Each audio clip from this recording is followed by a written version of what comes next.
Guys, അപ്പോൾ നമ്മളിന്ന് chicken കറി വെക്കാൻ പോവാണ്. ഞങ്ങൾ വെക്കുന്നത് പുറത്തുനിന്നാണ്. ഞാൻ എൻ്റെ വീട്ടിൽ നിന്ന് പുറത്തിറങ്ങിയപ്പോൾ നല്ല വൈബ് തോന്നി.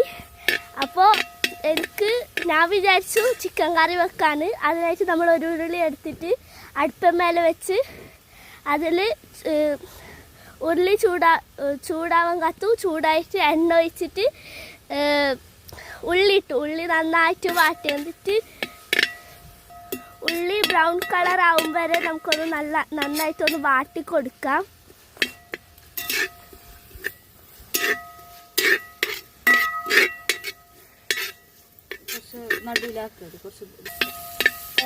ഇത് ബ്രൗൺ കളർ ആവുന്നുണ്ട് എന്ന് വാട്ടി കൊടുക്കാം. നമ്മൾ ചിക്കൻ കറിയും സെല്ല റൈസിൻ്റെ നെയ്ച്ചറുമാണ് ഇന്നത്തെ സ്പെഷ്യൽ. നമ്മളതിൽ ഇഞ്ചി